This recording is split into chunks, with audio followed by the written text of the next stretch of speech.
tabel ini mensamerikan hasil studi di mana orang-orang ini disurvei, kemudian ada yang memilih untuk memberikan respon, ada lagi memilih untuk menolak memberikan respon. Nah, si responden ini, orang-orang yang diberikan survei ini tadi kan ada yang merespon, ada yang mereview sih, ada yang menolak. Mereka juga dikelompokkan berdasarkan 6 kelompok usia. Nah, dari data ini, yang A ditanyakan, sebuah perusahaan farmasi tertarik dengan opini orang-orang elderly, orang-orang lansia ya, karena mereka biasanya menerima Medicare atau akan segera menerima Medicare. Berapa probability bahwa subjek yang dipilih secara acak ini berusia 60 atau lebih gitu ya, dan memilih untuk merespon surveinya. Ini yang A. Kalau yang B, berapa probability bahwa orang yang terpilih ini menolak untuk merespon atau berusia di atas 59 tahun. Yang ketiga, yang C, peneliti pasar ini tidak tertarik dengan penolakan dari subjek yang berusia di bawah 22 tahun atau di atas 59 tahun. Jadi, temukan probability bahwa orang yang terpilih menolak untuk menjawab atau di bawah 22 tahun atau di atas 59 tahun. Coba dulu ya.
Yang A sudah, Dek?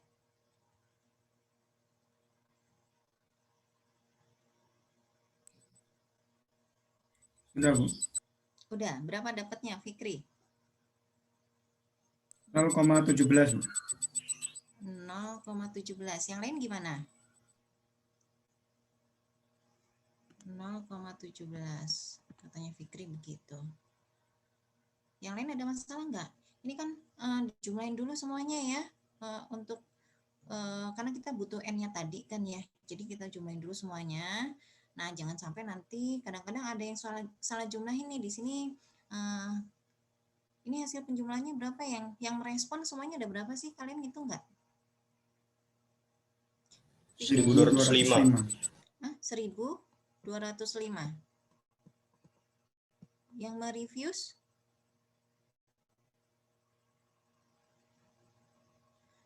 Nah, 11, 20, 31, 64, 56. berapa? 150. 150. Yang respon 1049 itu.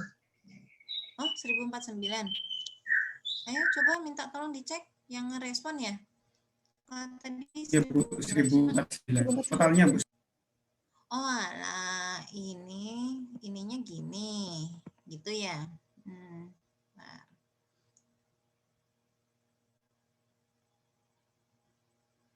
Terus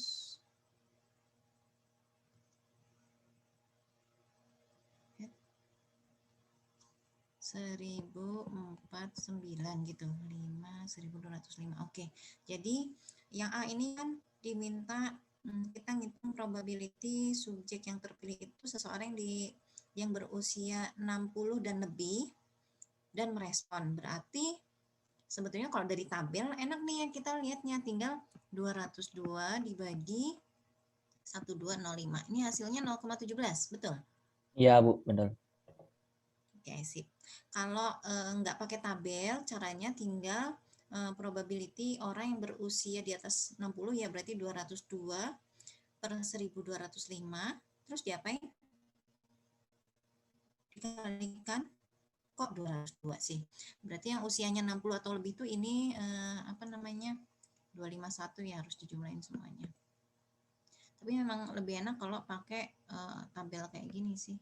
Kalau bisa, kadang-kadang kita nggak bisa bikin tabelnya karena nggak cukup datanya.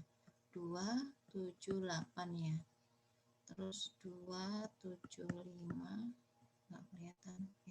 84. Terus kalau yang B, berapa probability bahwa orang yang terpilih ini menolak untuk merespon atau umurnya di atas 59? Udah belum? 0,3, Bu. 0,3. Yang lain gimana?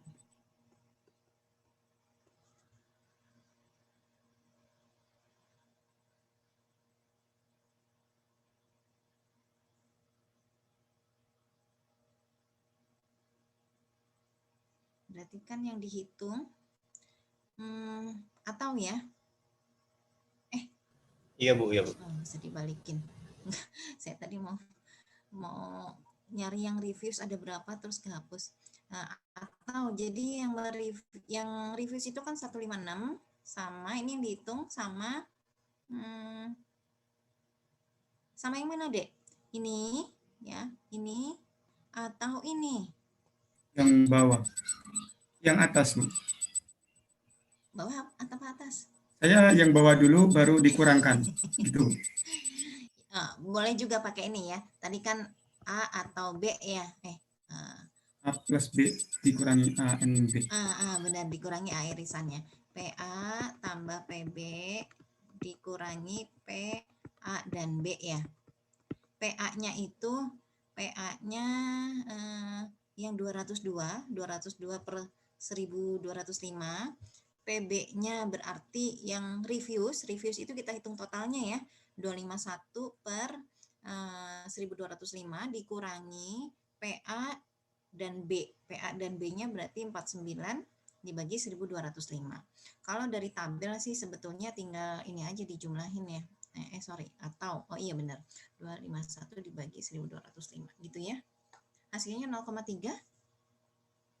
Yang lain gimana? Ada masalah nggak sampai sini? Iya Bu, sama 0,33. 0,33, 2 desimalnya ya. Terus yang C,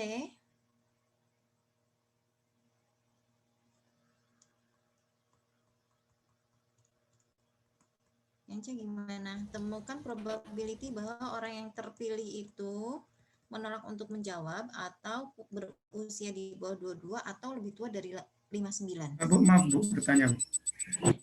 Saya sepertinya ada yang salah paham Bu. Jadi hasilnya berbeda sama yang disebutkan Faras barusan.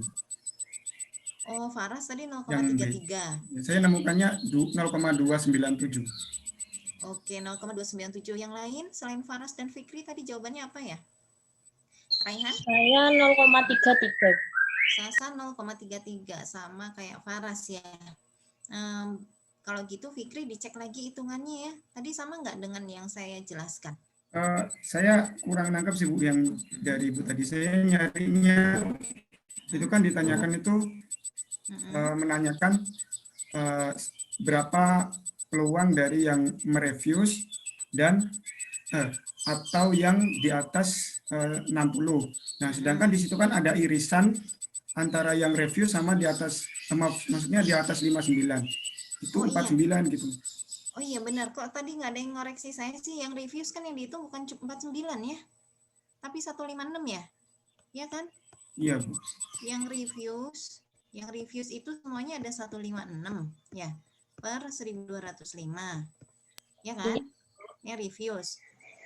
Kalau yang di atas 60 tahun, itu berapa yang dihitung? 202. 251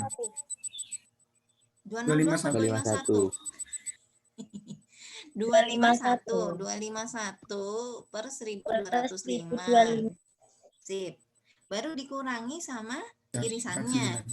49. Dikurangi 49. Saya tadi lupa nih kok yang dihitung cuma yang di kolom ini aja, padahal yang reviews kan ada yang di kelompok usia yang lain ya. Ya, makasih nih diingatkan. Jadi kalau saya jelasin gini, namanya saya kan manusia ya, kadang ada salahnya gitu, bukan kadang, sering ada salahnya juga. Jadi buat saya nggak masalah kalau kalian mengkoreksi saya, justru saya itu berterima kasih banget daripada saya ngajakin kalian ke jalan yang nyasar gitu ya. Saya jelasin gitu, ternyata ini tadi kelupaan nih, harusnya yang reviews dihitung yang lainnya juga. Bu, mohon maaf. Mungkin saya masih belum ya, silakan. Saya masih belum paham yang dikurangi 49 itu Bu, yang irisannya itu. Oh, oke. Kenapa kok harus dikurangi 49 gitu ya, Anggit ya? Kita harus pastikan nggak ada yang dihitung 2 kali. Ini kan yang diminta yang reviews, ini saya bersihin kali ya. Nanti tinggal tanya kalian aja tadi totalnya berapa. Yang diminta dihitung kan reviews. Reviews ini tadi totalnya berapa? 156 ya.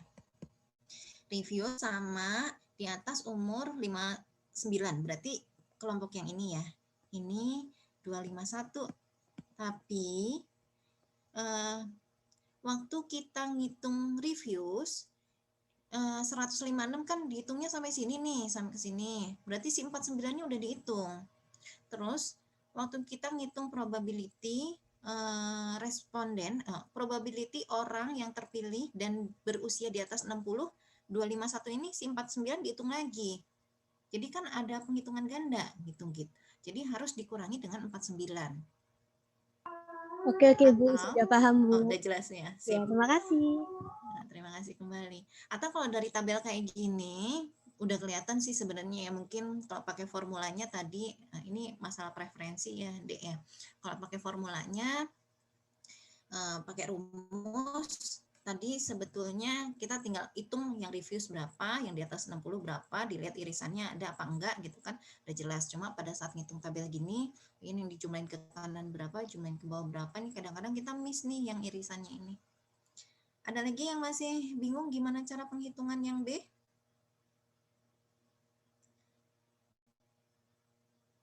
Oke, jadi ini hasilnya harusnya 0,33 kayaknya ya. Kayaknya saya nggak ngitung nih berdasarkan suara terbanyak aja. Ya nggak, Dek? Bu, berarti Bu, mau tanya Bu. Nah, Iya, berarti Sasa. kalau misalnya yang ngitung over 59 ini, 251-nya dikurangi 49 dulu, Bu. Tergantung Sasa. 251-nya dikurangi 49 dulu tuh mau langsung ngitung probability-nya apa mau pakai rumus ini tadi nih, PA or B. Kalau PA or B kan PA ditambah PB dikurangi PA dan B. PA-nya misalnya yang 60 and over ya. Ini dimasukin semuanya. Jadi 251 per 1205. Terus yang B-nya katakanlah yang reviews juga dihitung semuanya.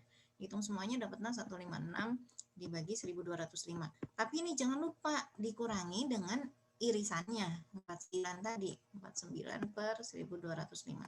Tapi kalau kita nggak pakai rumus yang ini, langsung ini kan dari tabel sebetulnya udah kelihatan gitu ya, langsung mau dijumlahin juga nggak apa-apa, kita tinggal hitung yang reviews ada 156, cara keduanya kan 156 ditambah yang berusia di atas 60 ada 251, tapi jangan lupa si 49 udah dihitung. Jadi ditambah 202 dibagi 1205. Ini harusnya hasilnya sama aja dengan yang pertama tadi. Itu Sasa. Gimana, tambah jelas atau tambah bingung? Bentar, Bu. Jangan sampai tambah bingung. Kalau ini kan pakai cara langsung nih, yang ini nih.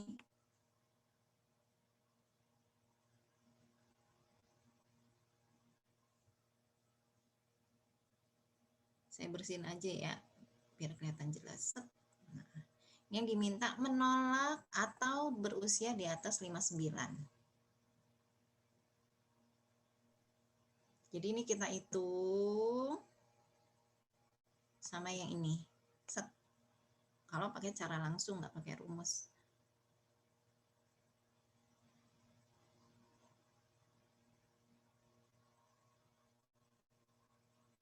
Yang lain gimana selain Sasa? Bisa diikuti? Jadi hasilnya berapa Bu yang benar Bu? Ini hasilnya 0,333. 0,33 atau 3,3. Marilah kita hitung kalau begitu ya. 202 ditambah 156 dibagi 1205. Itu kan ya, Dek ya? Ya, tolong dikoreksi lagi kalau saya salah tulis. Coba hasilnya adalah Benar ya, Adit. Iya Bu, benar Adit. 0,29, Bu. 0,29. Iya. Iya Bu. Oh, berarti jawabannya Fikri tadi yang benar ya. Iya, Bu. Dibagi 1205. 0,297 ya. 0,297. Karena dibulatkan 2 desimal, makanya tadi Fikri jawabnya 0,3.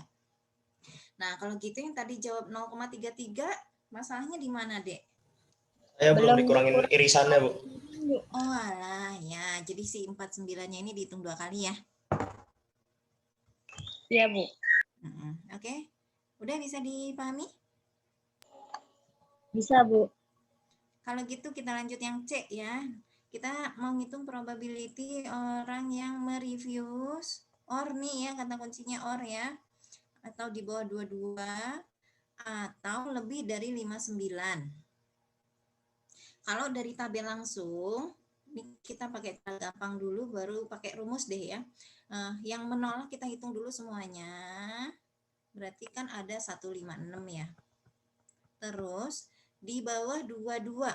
Di bawah 22 berarti yang masuk kolom pertama sama kedua atau kolom pertama aja, Dek?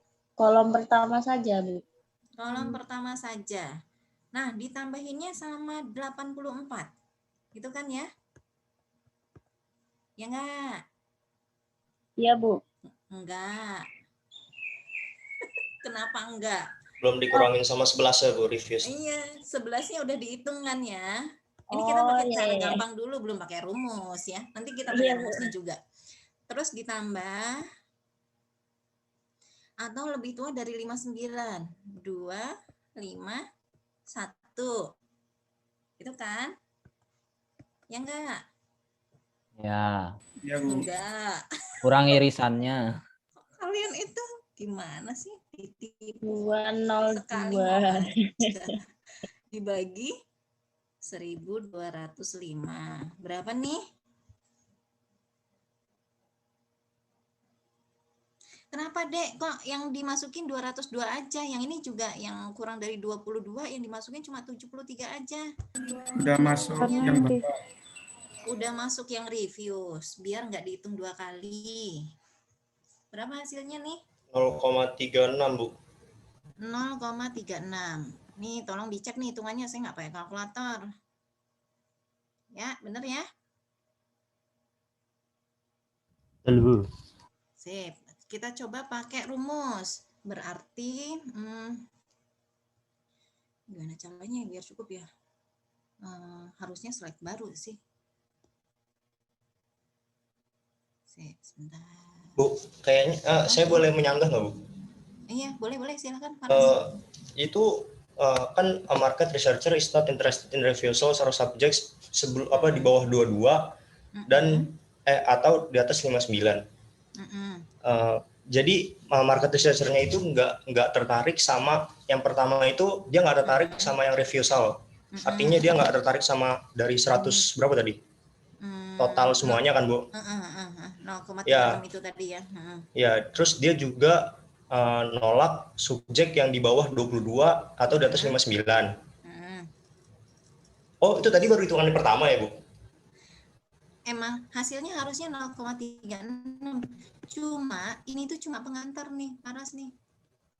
Oh iya, maksud saya baru itu doang ya, Bu. Lanjut. Ini Salah saya berarti. Saya salah ngerti. Oh, oke. Jadi 0,36 ini cuma jawaban atas kalimat berikutnya. Jadi hubungan antara kalimat pertama sama kedua apa? Si researchernya ini nggak tertarik sama tadi orang yang mereviews atau umurnya di bawah 22 atau umurnya di atas 59. Kita diminta ngitung probability kemungkinan dia menemukan orang yang sebetulnya dia nggak tertarik gitu ya. Kalau dari sininya sih. Jadi ini sebetulnya bisa, kalau kita baca soal, sebaiknya memang pasti nggak langsung, bukan pasti sih, kadang-kala kita nggak diminta langsung ke kalimat ini nih, ada pengantarnya dulu. Nah, kita harus filter kira-kira inti pertanyaannya kemana, ke sini. Nah, kalau pakai rumus berarti kan gini kali ya.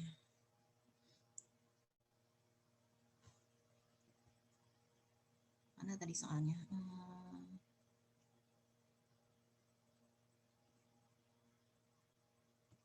Ini. Salah.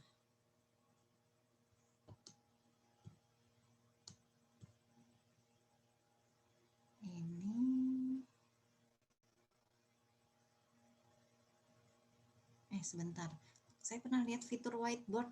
Saya tuh baru jadi host di Zoom. Biasanya ikut Zoom cuma jadi partisipan aja, yang ngajar tinggal ngajar. Saya pernah lihat fitur whiteboard, tapi kok nggak ketemu. Jadi udah di sini deh ya. Kalau pakai rumus berarti kan kita mau nyari probability A or B or C. Terus kita ngitungnya pakai ini, tinggal ditambahin aja semua. PA plus PB plus PC. Nah, jangan lupa diapain nih, Dek? Kurang apa? P, A dan B dan C. PA dan B, terus B dan kurangi C. P, A dan C. A dan C, P, dikurangi P, B dan C. Dan C. Jangan lupa, barangkali ini kalau di tabel ini kan memang nggak kejadian tiga-tiganya ya. Dan B dan C. Kalau di kasus ini, yang ini nilainya 0 ya. Nah, PA-nya balik ke sini. Nggak bisa ternyata ya kalau pakai tulisan terus mau balik ke slide sebelumnya. PA-nya katakanlah yang mereviews. Yang mereviews ada berapa semuanya tadi? 156. Ada 156 ya. Oke. Terus yang B ini kurang dari 22. Masukin semuanya kalau di sini. 84. 84 atau 73? 84. 84. Bisa ditambah 11. Masukin iya, masukin semuanya pokoknya ya. Karena kita kan di sini cuma PB ya. Probability orang yang terpilih itu berusia kurang dari 22. Nah, yang lebih dari C-nya 60 ya. 251 per 1205. Ya. Ini plus ya, lupa. Terus dikurangi A dan B. A dan B berarti yang refuse dan berusia kurang dari 22. 11. 11.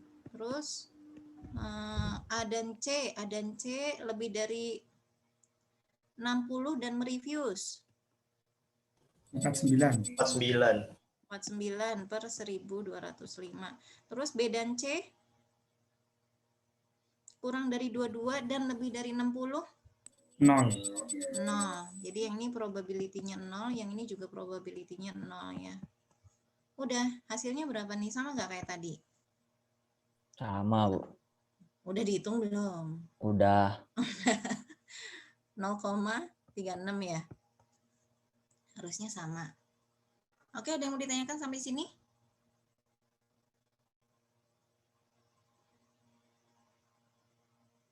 Mudah-mudahan ini nih kalian nggak bingung. Tadi kan ada 2 cara yang saya jelasin ya. Ini saya hapus ya.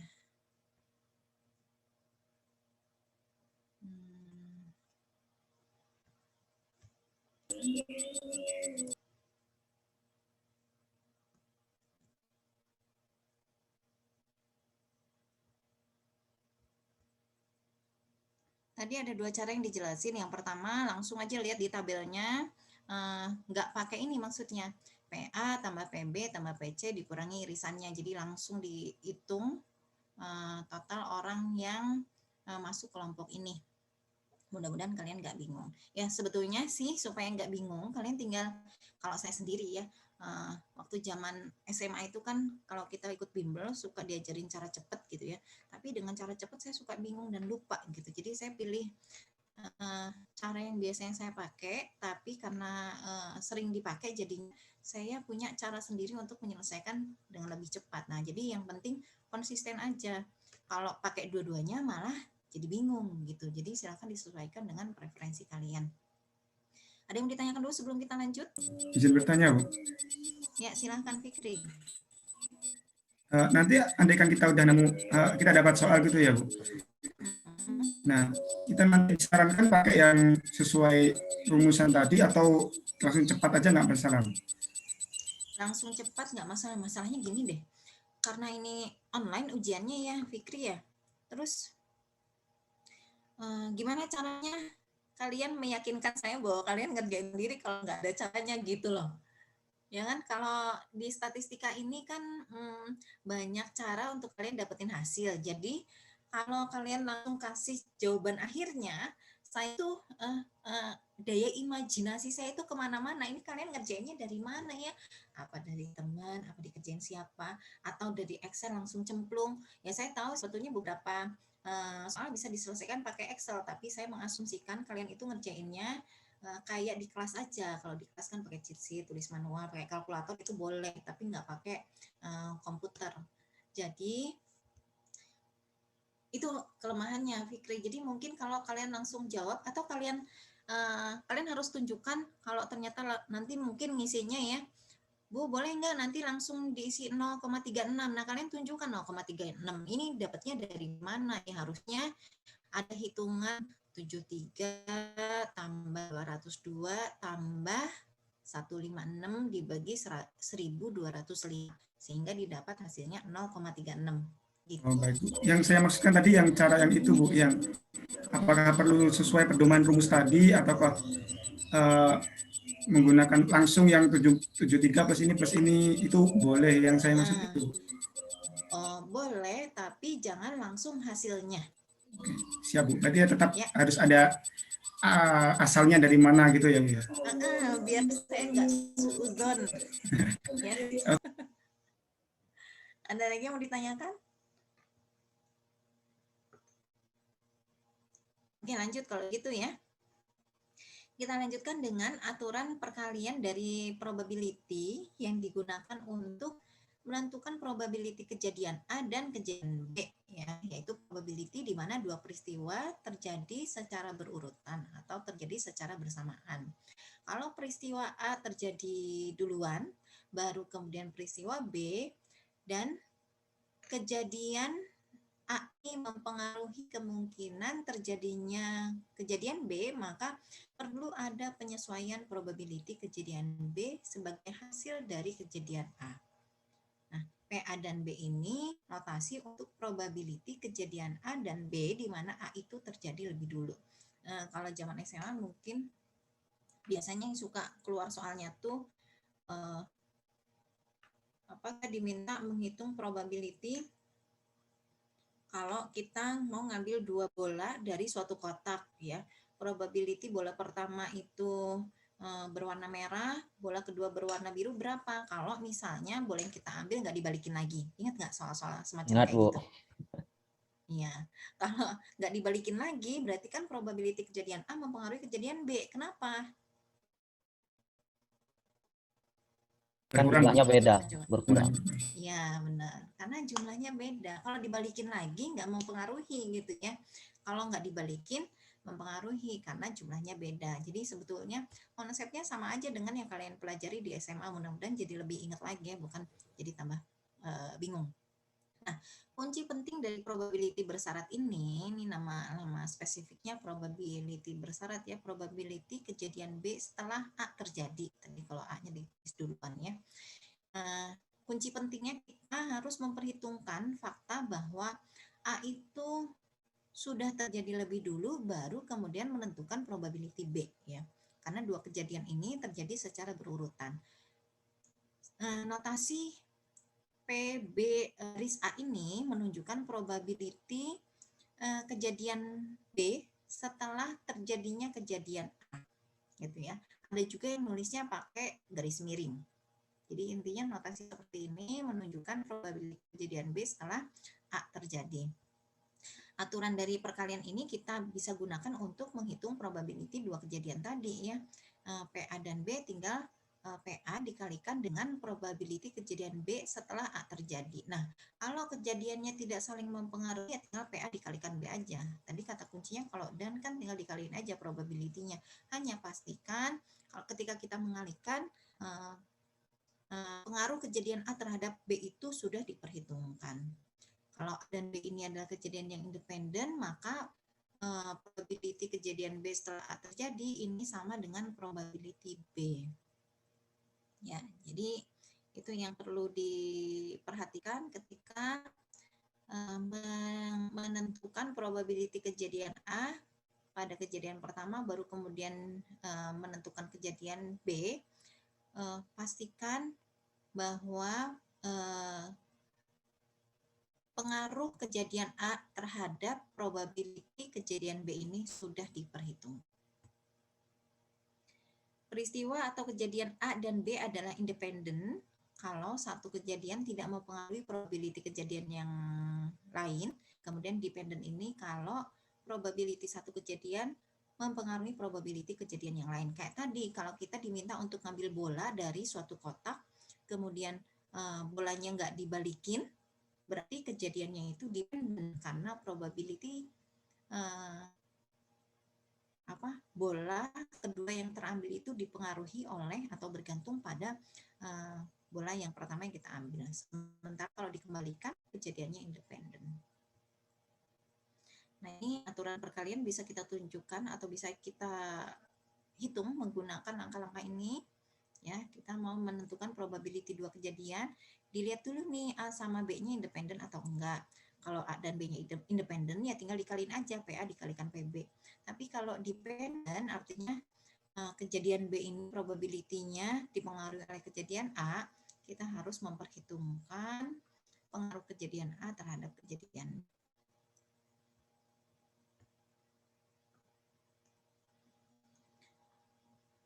Oke, kita bisa memperlakukan setiap peristiwa sebagai kejadian independen. Nah, ini ada satu aturan yang memberikan kemudahan kita ketika kita melakukan eksperimen dalam jumlah yang besar ya, dengan memperlakukan kejadian dependen sebagai kejadian independen. Kita bisa memperlakukan setiap peristiwa sebagai kejadian yang independen kalau sampel kecil diambil dari populasi yang besar. Nah, kecil sama besar itu kan relatif ya. Jadi, berapa batasan kecil dan besarnya? Nah, batasan sampel yang digunakan untuk memperlakukan kejadian dependen sebagai independen itu dasarnya adalah ukuran dari populasinya. Kalau ukuran sampel kita nggak lebih dari 5% dari ukuran populasi, maka kita bisa memperlakukan kejadian yang dependen sebagai kejadian independen. Walaupun samplingnya itu dilakukan tanpa pengembalian, maka kita bisa menghitung probability kejadian tersebut menggunakan kejadian independen. Dengan aturan, sampel size-nya nggak lebih dari 5% ukuran populasi. Ini contohnya, misalnya ada hasil pengujian drug dari 50 orang dan orang yang menggunakan drugs ya, dan hasilnya hasil pengujian positifnya ada 44 tes, kemudian yang hasil pengujian negatif 6 ya. Jadi kalau 2 dari 50 subjek ini dipilih secara acak tanpa pengembalian, berarti kejadiannya itu dependen ya. Temukan probability bahwa orang pertama yang diuji itu hasilnya positif dan orang yang kedua negatif. Nah, gimana cara penentuan probability-nya, Dek? Untuk orang yang pertama probability-nya berapa?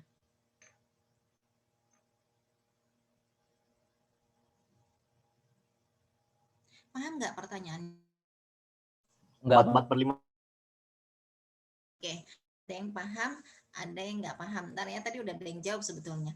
Tapi yang belum paham saya jelasin dulu. Jadi ceritanya kan ada hasil pengujian drugs ya.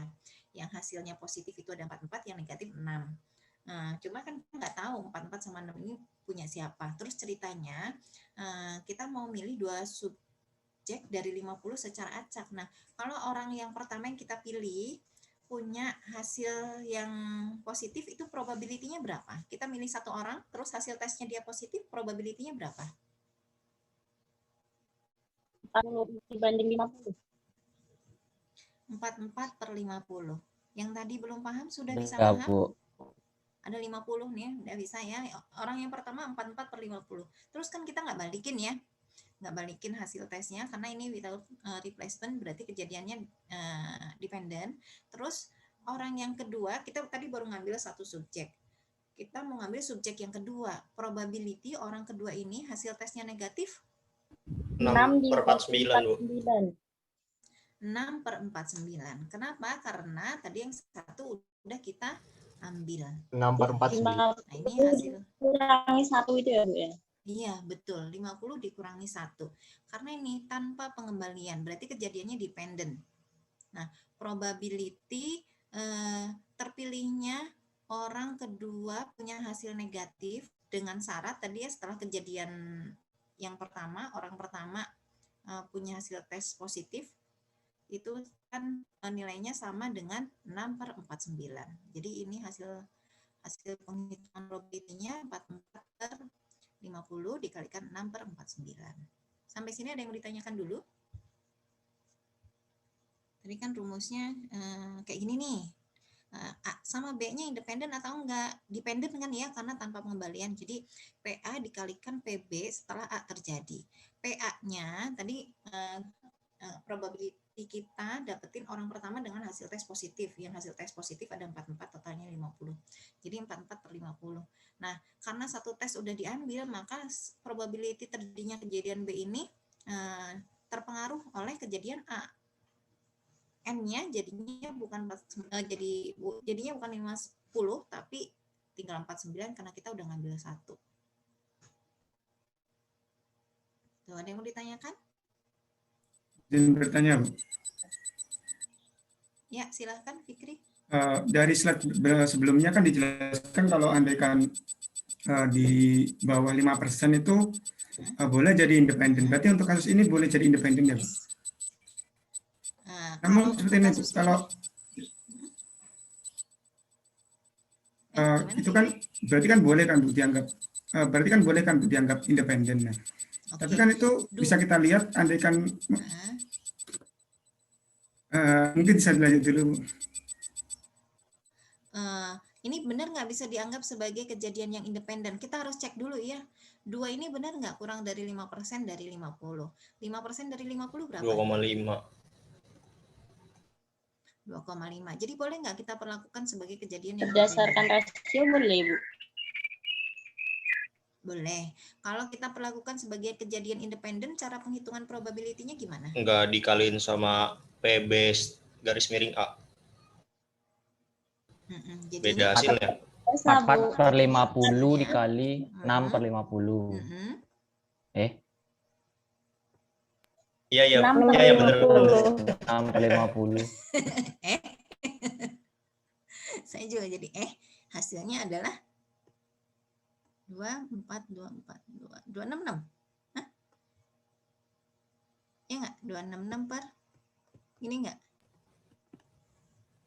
0,105, Bu. 0,11 lah berarti. 0,11.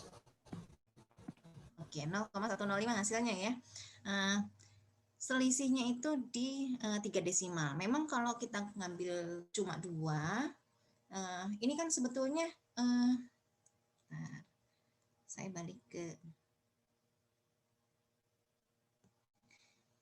saya tutup dulu, terus saya balik ke sini. Aturan dari 5% tadi, 5% guideline ini untuk mempermudah penghitungan, ini kita ngambil sampelnya cuma 2 loh, Dek. Kalau ngambilnya banyak, kan enak ya Dek ngitunginnya ya. 44 per 50 kalikan 6 per 49, terus yang ketiga per 48, yang keempat per 47 gitu. Kalau angkanya kecil-kecil nggak apa-apa sih, nggak masalah. Tapi kalau angkanya gede, enak banget ngitungnya. Nah, jadi aturan 5% ini dimaksudkan untuk mempermudah hasil penghitungan kita. Gimana Fikri, tadi kira-kira arahnya sudah terjawab atau belum? Atau bagian mananya yang sebetulnya belum terjawab? Secara keseluruhan sudah sih, Bu. Tapi ada satu lagi, Bu. Berarti kan nanti andaikan ada pengambilan lagi kan udah di atas 5% gitu ya, Bu. Nah, itu berarti udah nggak boleh dong, Bu. Andaikan awalnya independen gitu, tapi habis itu diambil lagi. Oh, oke. Jadi maksudnya Fikri, makin banyak kita ambil nanti bukan 50 lagi, tapi jadinya tinggal 4 sekian. Nah, penentuan 5% sampel dari populasinya itu dari ukuran awalnya. Kalau di sini kan populasi awalnya berarti kan katakanlah 50 karena yang diuji kan semuanya 50 gitu ya. Jadi walaupun sudah diambil 1 kan populasinya tetap segitu. Gitu. Jadi ukuran di awalnya bukan setelah kita kurangin 1 gitu. Ya. Baik, Bu. Terima kasih. Ada lagi? Bu, izin bertanya, Bu. Boleh, Sasa. Kan ini kan diambil 2 sampel, 1 positif, 1 negatif. Nah, kalau misal mau diambil sampel 2 positif, 1 negatif, berarti nanti kalau ngitung positif yang selanjutnya itu 44-nya udah dikurangi 1 gitu ya? 44-nya kurangi 1. Iya. Iya kan ya? Baik, Bu. Oke. Ada lagi? Oh, nggak salah di sini ada lagi contohnya nih. Mana ya? Yang angkanya gede. Ini dia nih. Bentar. Ini dulu deh ya. Katakanlah ada 2 orang yang berbeda dipilih secara acak di kelasnya. Temukan probability dengan mengasumsikan mereka lahir pada hari yang sama. Gimana sih? Temukan probability dengan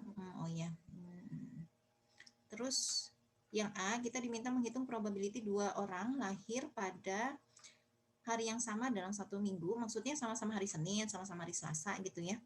Kemudian yang B, kita diminta untuk menghitung probability 2 orang lahir pada hari Senin. Nah, untuk yang A, ini kan yang penting mereka lahir pada hari yang sama, gitu kan ya. Orang yang pertama yang kita pilih, lahirnya harus hari apa, Dek? Ada keharusan nggak? Nggak ada. Ada, Bu. Nggak ada. Jadi probability-nya berapa untuk orang pertama? 1/7. Katanya nggak ada keharusan, berarti bisa Senin, boleh Selasa, boleh Rabu, Satu. sampai hari Minggu kan ya? Satu. Orang yang kedua? Orang yang kedua, jadi terpengaruh nggak? Enggak. Enggak, Bu. Kalau orang yang pertama ternyata lahirnya hari Senin, orang yang kedua harusnya lahir hari Senin. Enggak. Jadi terpengaruh nggak? Terpengaruh. Berapa probability-nya? 1/7. Ya nggak 1/7? Iya. Ya, Bu. Ya, kan orang pertama boleh sembarang ya. Dari Senin sampai Minggu boleh semuanya, berarti 7/7. Nah, orang yang kedua yang dipengaruhi oleh hari lahirnya orang yang pertama. Kalau orang yang pertama Selasa, berarti dia juga harus hari Selasa lahirnya. Jadi untuk yang A jawabannya 1/7. Nah, ini tadi 7/7 kalikan 1/7. Nah, untuk soal yang B tadi, probability bahwa dua orang ini lahir pada hari Senin. Nah, berarti orang yang pertama itu probability-nya harusnya 1/7, orang yang kedua juga 1/7, 1/49. Kenapa kok ini nggak dikurangi 7-nya nggak dikurangi 1? Ya, soalnya di hari yang sama, Bu. Soalnya kalau dimintanya satu Senin, satu Selasa gitu, Bu. Terus yang Seninnya nggak boleh dipakai lagi. Iya, kalau instruksinya harinya harus berbeda, ya jadi baru dikurangi 1. Oke, kita lihat contoh berikutnya. Timbangan baggage, timbangan koper di airport itu menunjukkan bisa menunjukkan apakah bawaan seseorang itu overweight sehingga bisa dikenakan biaya tambahan bagasi atau tidak gitu ya. Nah, satu departemen di New York City ini mengecek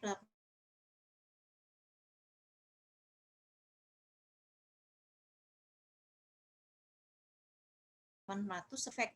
Nah, kita diminta untuk menghitung kalau 2 dari 810 timbangan ini diberi secara acak dengan pengembalian, temukan probability bahwa keduanya ini defect.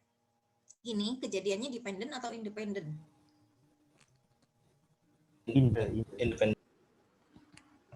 Independen, karena dengan pengembalian ya. Jadi probability dari 2 kita menemukan 2 dari 810 timbangan dengan kondisi nggak bagus itu sama dengan 102/810 dikalikan 102/810 atau 102/810 dipangkat 2 gitu kan ya kalau kejadiannya independen. Kemudian kita menghitung probability dengan kondisi yang sama kan tinggal kita pangkatin aja. Nah, kalau yang B kali ini soalnya sebetulnya sama dengan yang A tapi tanpa pengembalian sehingga kejadiannya dependen. Nah, penghitungan probability-nya jangan lupa dikurangi dengan 1, 102/810 dikalikan 101/809. Ini hasilnya. Ini baru 2. Ini juga masih memungkinkan untuk dihitung. Walaupun sebetulnya males juga ngitung 810 kalikan 809 kalau nggak ada kalkulator. Untungnya ada kalkulator ya. Jadi kita tinggal nulis aja. Nah, yang C dengan populasi yang lebih besar yaitu 10.000 timbangan, termasuk diantaranya 1.259 timbangan yang defect, kita diminta untuk menghitung probability terpilihnya 5 timbangan secara acak dan kelima timbangan ini defektif. Berarti kan tanpa pengembalian kejadiannya berarti dependen. Pada saat kita ngambil timbangan pertama, probability terpilihnya timbangan yang defect itu kan berarti 1.259/10.000 gitu ya, Dek ya.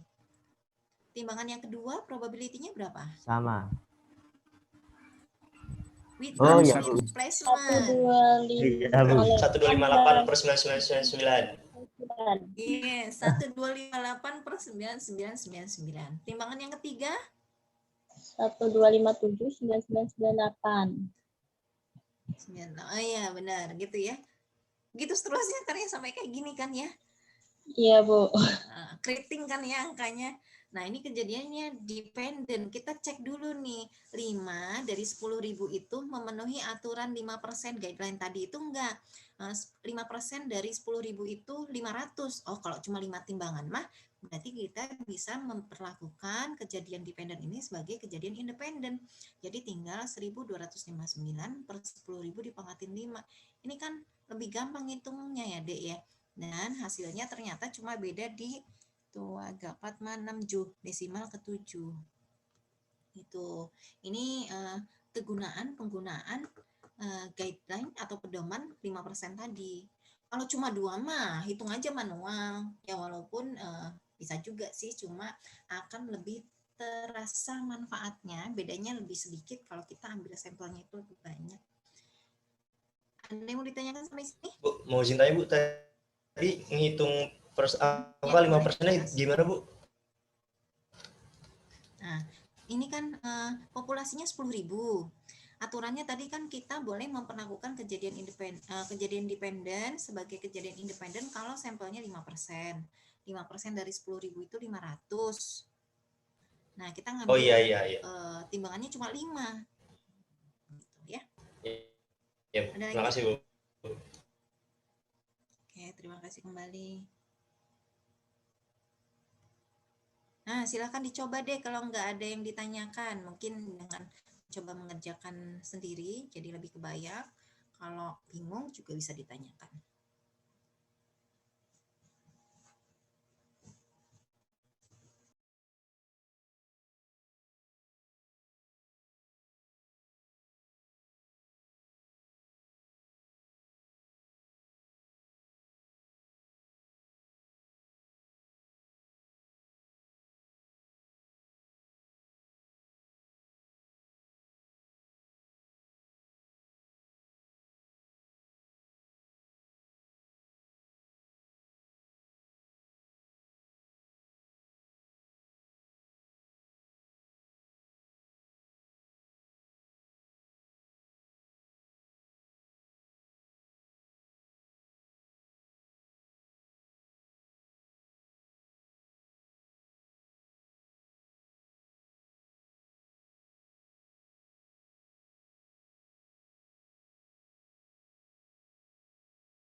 Udah deh yang A. 427 perempuan dewasa yang berbeda dipilih secara acak dan ditanya apakah mereka suka belanja online, dan 162 diantaranya menjawab bahwa mereka biasanya belanja baju online berdasarkan hasil survei suatu lembaga penelitian ya. Terus yang A ditanyakan, kalau dua perempuan yang terpilih secara acak ini dipilih tanpa pengembalian, berarti kejadiannya dependent ya. Berapa probability bahwa keduanya ini memilih kategori pakaian untuk belanja online? Gimana yang A? 0,14 Bu. Hasil hitungannya dulu deh, berapa sama berapa? Orang pertama yang terpilih dan dia bilang dia memang suka belanja online berapa? 162 Bu. 162 per 427. Tanpa pengembalian, berarti orang yang kedua 161 per 426. 161 per 426 berapa nih? Saya sih dapat 0,14 Bu dapatnya. Iya, Yang 0,14 Bu. 0,14. Kan, kalau ini kan tinggal hasil penghitungan aja. Kalau udah dapet ini, harusnya bedanya dikit kecuali salah mencet kalkulator. Kemudian yang B, kalau 10 orang perempuan yang disurvei dipilih secara acak tanpa pengembalian, kejadiannya dependen juga. Ini kalau jajarin 10 kan lumayan ya, langsung keliengan. Berapa probability bahwa tidak ada satupun di antara mereka yang memilih clothing? Saya langsung pakai yang ini Bu, independen. Langsung pakai yang independen. Dihitung dulu berarti probability terpilihnya 10 wanita yang memilih Faras. Iya. 162 per 427. Oh, bukan dipangkatin 162 itu gimana? Saya ngitungnya pakai kategori non clothing, bukan yang ditanyain none of them choose the category of clothing. Iya, benar. Berarti berapa nih? 427 kurangi 162? Iya, 265. 265 per 427. Pangkat 10. Oke, hasilnya 2,27 kali 10 pangkat negatif 7. 10 pangkat negatif 7. Oke, gimana yang lain?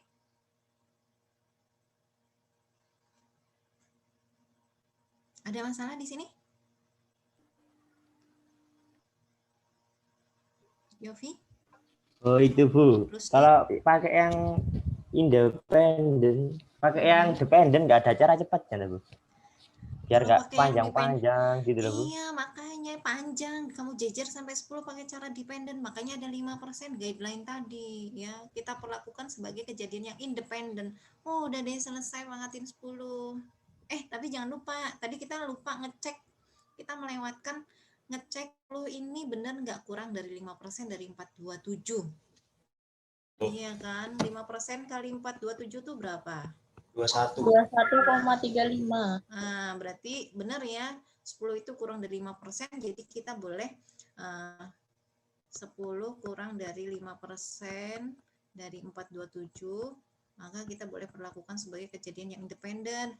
Kalau independen ini boleh dipangkatin 10. 10 ya, hasil penghitungan probability yang belajar online kategori non-clothing. Itu ya, Vi. Ini cara cepatnya nih. Kamu yang lagi nggak ada. Cepatnya lihat punya temen. Nggak boleh. Bu, makanya Bu.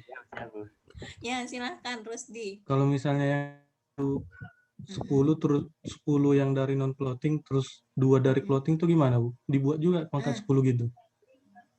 Kalau 10 dari clothing atau mungkin 8 dari clothing, 2 dari non clothing. Iya gitu Bu. Nah, ini dia untuk yang clothing sama non clothing kan probability-nya beda. Pertanyaan bagus nih. Saya clear dulu ya. Paham ya maksud pertanyaan Rusdi tadi ya? Kalau ini tadi kan 10 yang dipilih dan semuanya itu pilihan kategorinya sama. Kalau misalnya beda nih, 10 clothing, 2 non clothing atau kebalikannya. Kok 10 clothing, 8 clothing ditulis biar nggak salah ngomong non clothing. Terus berarti yang 8 ini kita harus hitung clothing. Clothing benar ya, 162 per 427 dipangkatin 8. Terus yang non clothing 265 per 427 dipangkatin 2. Gitu ya. Dan ini nggak ada irisannya kan, cuma dibedain antara clothing dan non-clothing. Kalau misalnya yang ditanyakan probability, ini ada beberapa pilihan, clothing sama apa namanya ya, clothing sama apa ya, makanan misalnya ya, masa beverage ya, clothing and beverage, kan mungkin aja ada orang yang belanja dua-duanya. Kalau ini udah jelas kategorinya clothing dan non clothing, jadi kita tinggal kaliin aja, enggak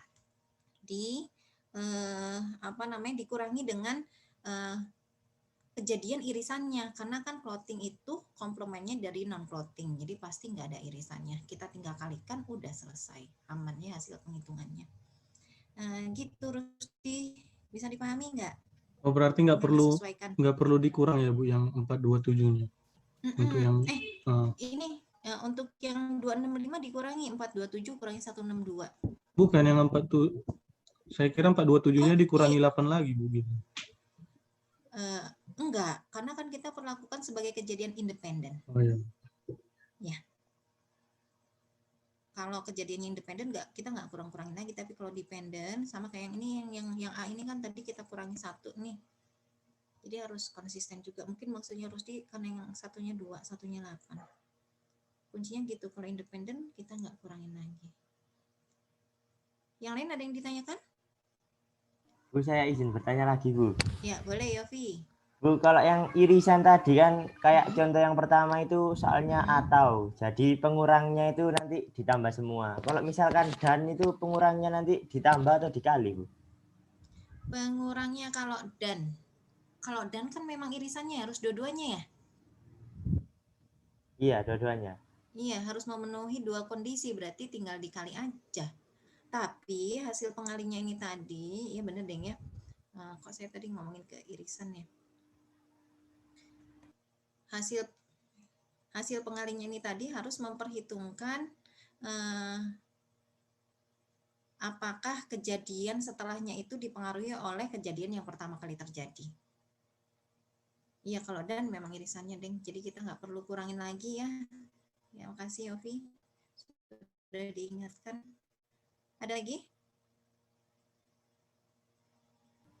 Berarti dan nggak usah dikurangi lagi Bu? Nggak usah, cuma dilihat aja dipengaruhi atau enggak. Oh iya Bu, siap-siap. Lanjut. Kita lanjut dulu ya. Ternyata udah 12.21.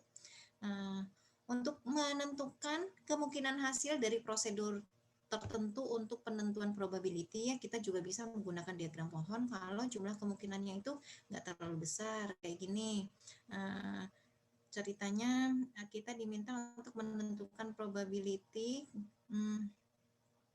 kalau kita misalnya dikasih soal bentuk salah benar sama soal yang pertama salah benar, soal yang kedua itu pilihan ganda. Kita diminta untuk menentukan probability kita memperoleh jawaban yang benar. Berarti kan kalau soal yang pertama bentuknya salah benar, kemungkinan kan cuma ada 2 simple eventnya ya, true sama false aja. Soal yang kedua multiple choice dengan 5 pilihan, jadi A sampai E. Nah, jadi karena soal yang pertama itu simple sampel space-nya itu 2, kemudian soal yang kedua 5, maka total ruang sampelnya itu ada 10 kemungkinan kombinasi, maka kemungkinan kita menjawab benar ya 1/10 gitu ya. Kita juga bisa cek menggunakan aturan perkalian ya. Berarti di konteks ini kan ada 2 kejadian, yaitu peristiwa menjawab pertanyaan nomor 1 dan peristiwa menjawab pertanyaan nomor 2. Nah, probability kita menjawab soal pertama dengan benar, ini kan berarti 1/2. Kemudian probability kita menjawab soal kedua dengan benar adalah 1/5. Jadi probability kita menjawab 2 soal dengan benar ya 1/2 dikalikan 1/5 sama dengan 1/10. Gitu. Bisa pakai diagram pohon, bisa pakai aturan perkalian ya. Kalau sedikit kita bisa jajarin pakai diagram pohon, kalau banyak nggak efisien jadinya. Oke, kita lanjutkan lagi. Tadi kita udah belajar konsep aturan penjumlahan sama perkalian ya. Sekarang kita mau bahas penerapan aturan perkalian di probability at least one sama probability bersyarat. Ya, tadi sebetulnya kita juga sudah singgung probability bersyarat, kita lihat pengembangannya. Nah, untuk probability at least one atau minimal 1 ini ekivalen dengan kalimat 1 atau lebih ya, dan komplement dari minimal 1 itu kita nggak punya sama sekali item tersebut gitu. Probability dari suatu kejadian nilainya akan sama dengan 1 dikurangi probability komplement dari kejadian tadi. Nah, kan di beberapa slide sebelumnya kita udah sempat lihat penulisan rumus PA ditambah P komplement sama dengan 1 ya. Jadi PA sama dengan 1 dikurangi PA komplementnya atau probability dari suatu kejadian itu nilainya akan sama dengan 1 dikurangi probability dari komplement kejadian itu. Jadi untuk menentukan probability at least one dari suatu kejadian kita tinggal mengurangkan aja 1 dengan peluang tidak terjadinya kejadian tersebut atau atau probability at least one itu sama dengan 1 dikurangi P tidak sama sekali. Wah, apa nih? Oke, kayaknya muter-muter. Oke, kita lihat contohnya ya biar berasa. Nah, ini at least one itu ekivalen dengan 1 atau lebih ya. Minimal 1 itu ekivalen dengan lebih dari 1. Bisa 1, 2, 3, 4, 5. Nah, kalau kita hitung kan banyak ya. Jadi sebetulnya kita bisa menghitung probability at least one dengan 1 dikurangi probability 0. Minimal 1 berarti kan 1 masuk, komplemennya ya 0. Ini 1 dikurangi P0, ini contohnya. Topford memasok DVD X data dalam jumlah banyak ceritanya ya, dengan tingkat kerusakan yang dilaporkannya itu 0,5% sehingga probability disk rusak itu 0,005. Jadi kemungkinan disk berfungsi dengan baik itu 0,995. Berapa probability mendapatkan setidaknya 1 disk rusak dari 50 disk? Nah, ini caranya tinggal komplement dari minimal 1 disk yang rusak itu berarti kan semuanya bagus ya. Komplement dari minimal 1 disk yang rusak artinya nggak ada disk yang rusak. Bisa dipahami nggak sampai sini? Enggak, Bu. Coba ulang, Bu. Bisa ulang, Bu? Iya, Bu. Muter-muter, Bu. Pelan-pelan, Bu. Muter-muter ya. Ya, pelan-pelan. Probability dari minimal 1 disk yang rusak, berarti minimal 1 disk yang rusak itu bisa 1, 2, 3, dan begitu seterusnya sampai 50 ya. Itu probability dari minimal 1 disk yang rusak. Komplement dari minimal 1 disk yang rusak, komplementnya ya, berarti nggak ada disk yang rusak. Bisa dipahami nggak kalimat itu? Bisa. Iya, Bu. Pelan-pelan nih saya jelasinnya ya, biar nggak udah cepet muter-muter. Waktunya makan siang, nggak ada logistik kan, nggak ada logika ya gitu. Udah mulai kelingan deh. Mending kalau matanya belum berkunang-kunang. Oke, lanjut tadi komplement dari minimal 1 disk yang rusak itu berarti nggak ada disk yang rusak. Kalau nggak ada disk yang rusak, berarti semua disk itu kondisinya baik. Ya kan? Nah, probability semua disk punya kondisi yang baik tadi kan. Nah, di sini dijelasin nih, probability disk itu punya kondisi yang baik 0,995. Berarti probability kita menemukan 50 disk dalam kondisi yang baik ya 0,995 dipangkatin 50. Waktu kita ngambil disk yang pertama, probability kita dapetin disk bagus 0,995. Yang kedua juga ya 0,995 yang kedua 0,995 juga. Begitu sampai 50 kali. Berarti 0,995 dipangkatin 50. Tapi yang ditanyain bukan probability kita mendapatkan disk dalam kondisi baik, melainkan yang ditanyakan probability kita mendapatkan minimal 1 disk yang rusak. Jadi kita kurangkan 1 dengan probability ke 50 disk ini punya kondisi yang baik. Dapatlah 0,222. Oke, bagian mana yang belum dipahami? Bu, berarti tadi yang Ibu, kalau nggak usah dikurangi itu berarti yang apanya, Bu? Kalau nggak usah dikurangi 1 gitu. Yang nggak usah dikurangi 1 itu kalau kejadiannya independen. Karena kan dianggap tidak dikembalikan, nggak terpengaruh. Oh, Bukan, saya, Bu, bukan, Bu. Saya ngerti maksud Radit, Bu. Jadi maksud Radit itu kapan kalau itu nggak dikurang 1 itu maksudnya kalau nerima disk dalam keadaan baik gitu. Oh, oke. Kalau dihubungkan dengan ini ya. Kalau dihubungkan dengan ini, Bu, tahu kejadiannya ini dependent sama independent dari mana gitu mungkin maksudnya ya? Ya nggak?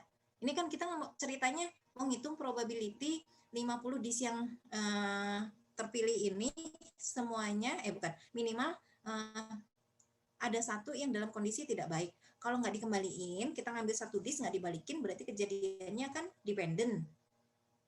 Ya. Nah, masalahnya kita nggak tahu populasinya. Kalau kejadiannya dependent, tadi kan harusnya dikurangin 1 tuh ya. Dikurangin 1 dari apa nih? Kalau saya balik ke sini, ini kan probability 1 timbangan yang terpilih secara acak itu dalam kondisi defect, itu kan probability-nya satunya ya 1259 per 10.000. Ini kita tahu populasinya, kita tahu jumlah yang rusaknya. Nah, bandingkan sama soal yang ini. Nah, kalau soal yang ini nggak diinformasikan.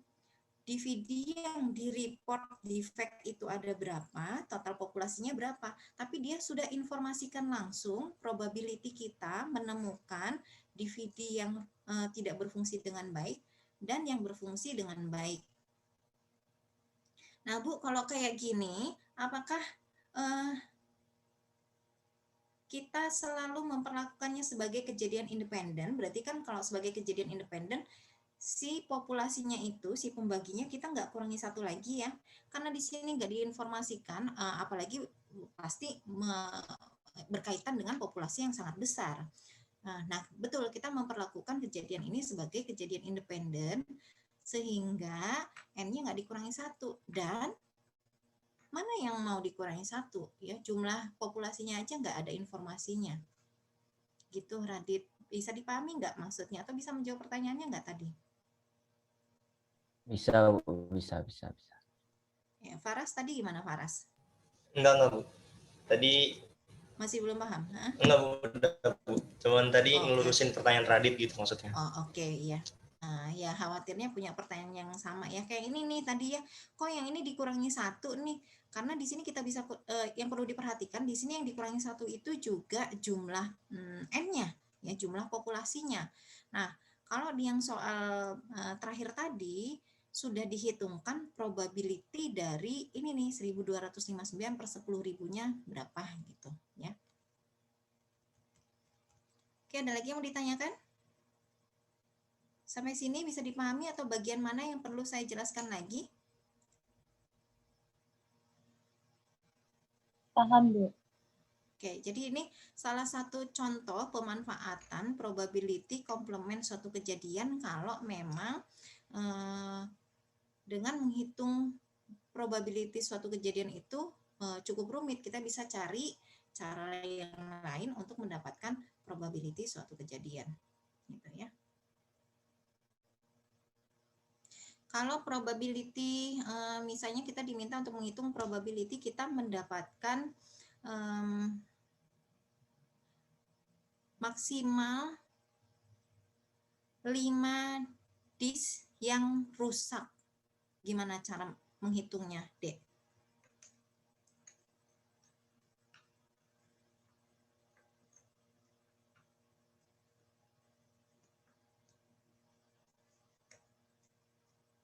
Bisa nggak langsung diinformasikan dari sini?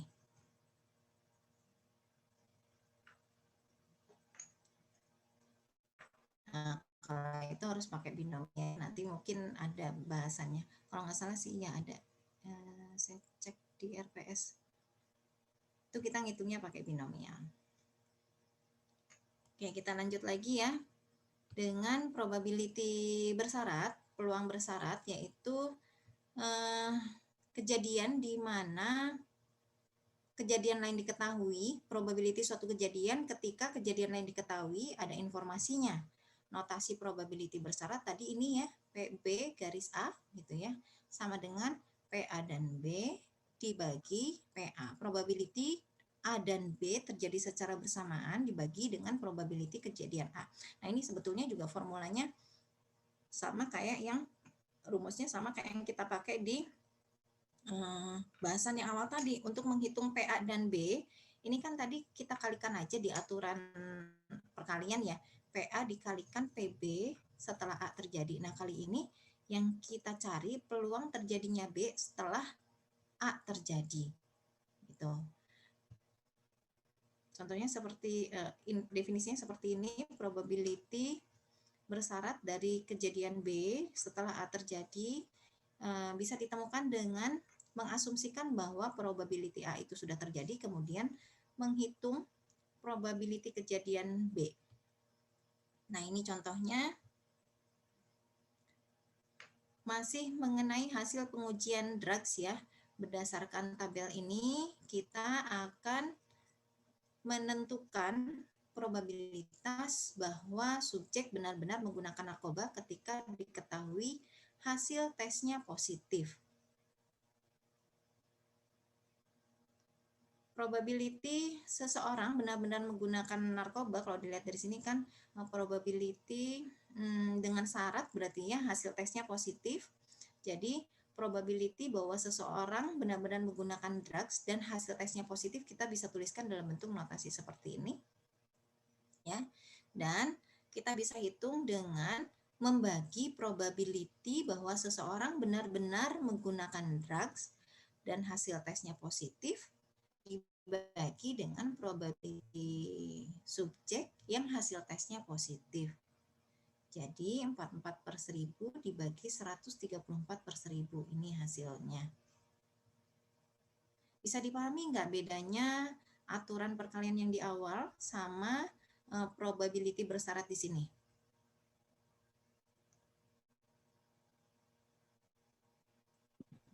Kalau probability bersyarat itu tergantung di soal dia minta apa gitu ya, Bu. Kalau probability bersyarat ini udah dikasih informasi syarat tertentu. Nah, ini kan syaratnya hasil tesnya positif. Kalau yang di awal tadi kita diminta menentukan probability seseorang pakai drugs dan hasilnya positif. Kalau di sini kan udah misalnya udah dikasih kondisi hasil tesnya positif. Hasil tes positif ini kan bisa jadi berasal dari seseorang yang memang pakai drugs, bisa juga bukan dari orang yang pakai drugs karena tadi bisa ada false negatifnya gitu ya. Jadi dengan kondisi hasil tesnya positif, berapa probability bahwa orang yang punya hasil tes itu memang benar-benar menggunakan drugs. Gitu bedanya. Ya. Syaratnya udah diketahui, kondisinya udah diketahui. Ada yang masih bingung mengenai penggunaan kapan pakai PB per A, kapan pakai PA dan B?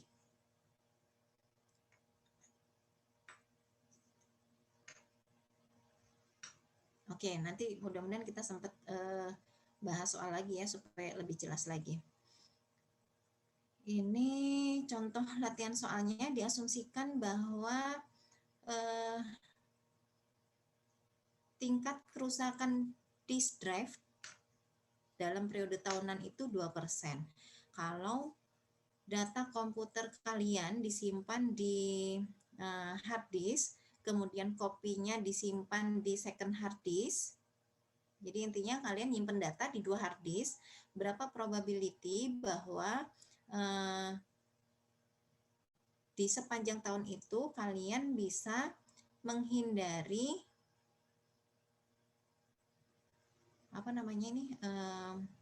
kerusakan akibat kerusakan data dengan paling tidak satu drive yang bekerja. Kalau ini sebetulnya ngerjainnya sebentar. Oh ya, ini ngerjainnya bukan pakai ini ya, bukan probability bersyarat. Ini kira-kira ngerjainnya pakai apa nih, Dek?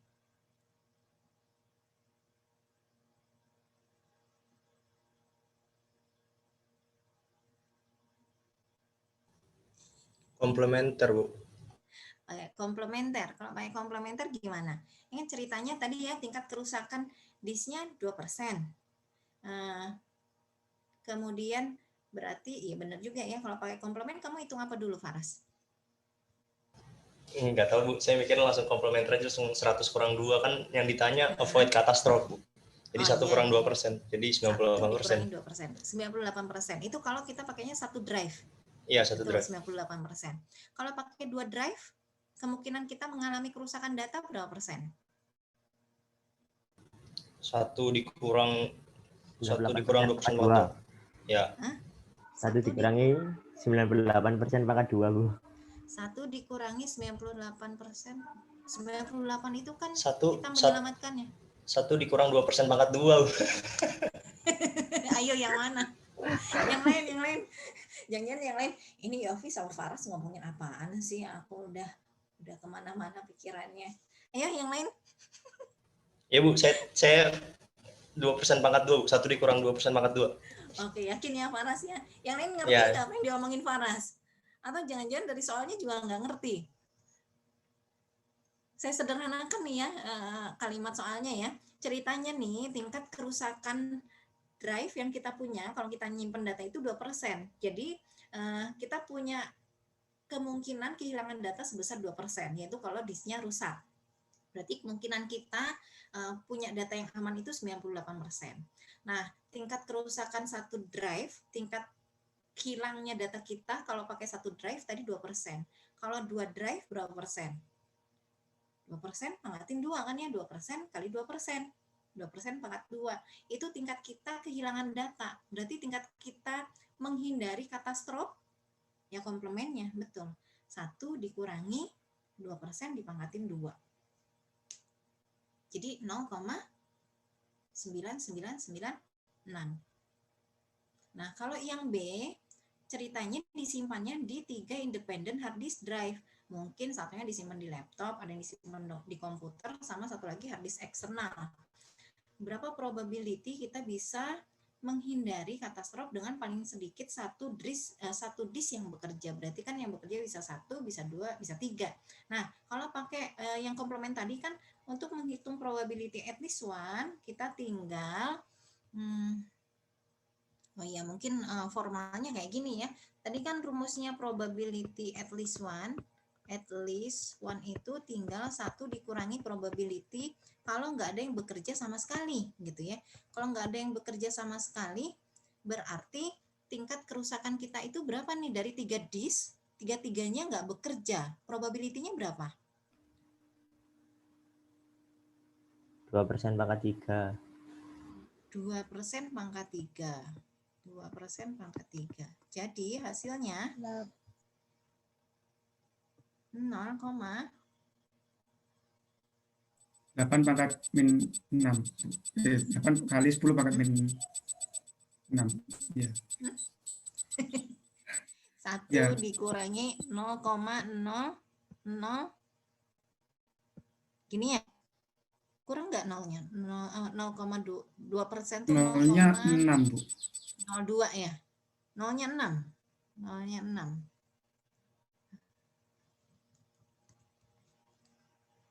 Tuh, 2, 3, 4.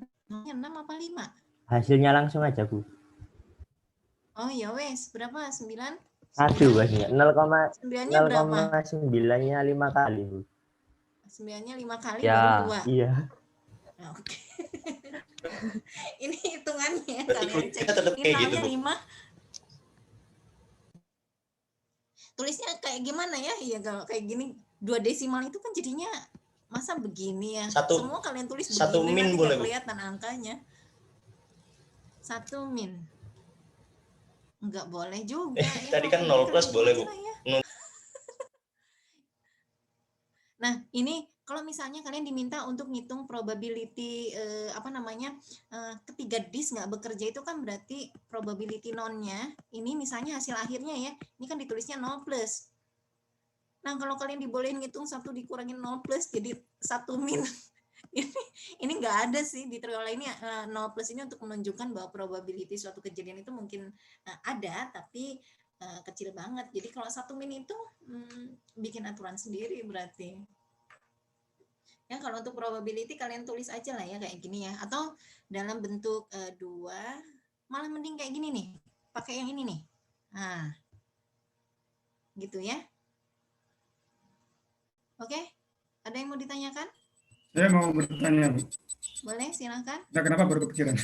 Kenapa kok harus pakai rumus yang 1 min, Bu? Kenapa nggak langsung aja gitu kan, 2% dari kerusakan, berarti langsung aja 98% pangkat gitu, Bu. Emang sama ya? Sama nggak? 1 dikurangi 2% pangkat 3 sama 1 dikurangi 2% pangkat 3. Beda, Bu. Oh iya sih. Oh iya, Bu. Paham. Ya, oke. Terima kasih kembali. Atau mungkin maksudnya kenapa harus pakai at least one? Kenapa nggak dikalin aja langsung kayak tadi ya? Ya boleh-boleh aja sih. Yang at least one ini kan untuk mempermudah ya. Mungkin kelihatannya sih kalau ini cuma data yang diambil kan cuma 3, jadi kelihatan sedikit. Nah kalau kayak contoh yang tadi 50 drive itu kan banyak ya. Jadi at least one ini ya intinya untuk mempermudah aja sih. Ya, nanti kalau kalian latihan soal sebetulnya punya cara sendiri, ada yang lebih nyaman pakai at least one, ada yang pakai cara yang lain, dan ya caranya sama-sama benar.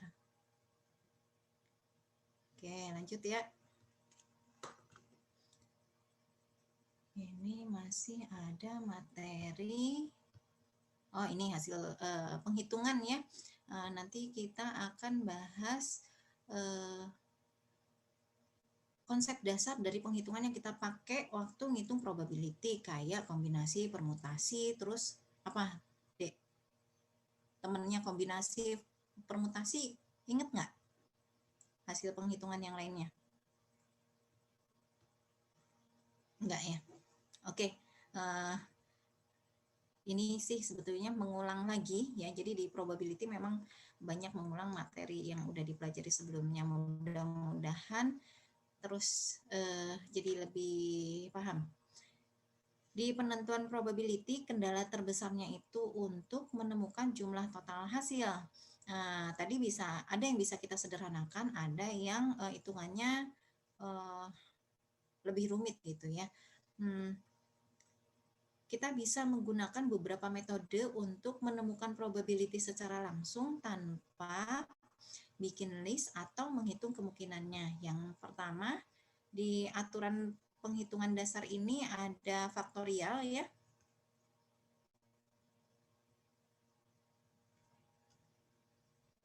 Oh iya, kalau kejadiannya ini terjadi 2 kali, kemudian kejadian pertama kejadian pertama bisa terjadi dalam M cara, kejadian kedua dalam N cara, kita bisa menghitung kejadian secara bersama-sama ini dengan mengalihkan cara dari 2 kejadian tadi, M dikalikan N-nya.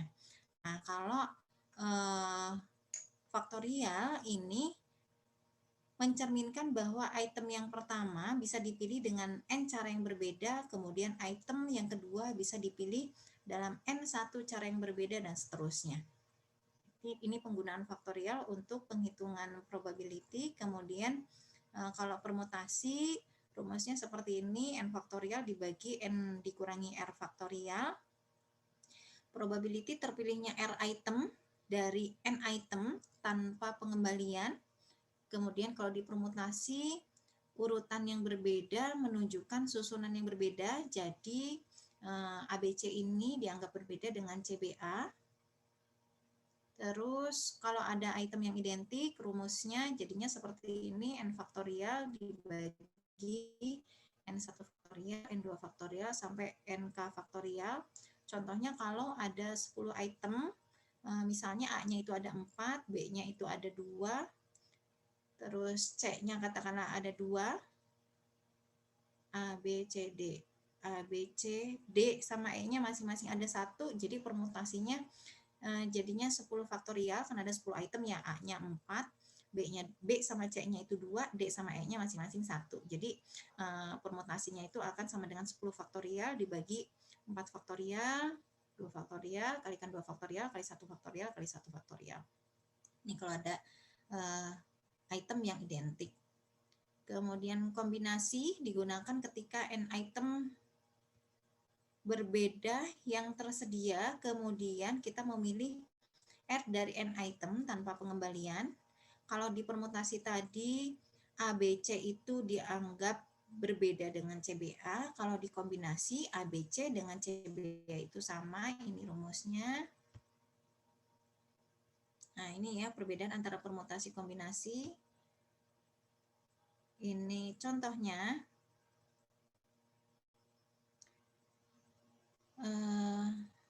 Suatu kuis ditanyakan ke murid-murid untuk mengurutkan presiden di antara 1, 2, 3, 4, 5, 6 orang ini ya.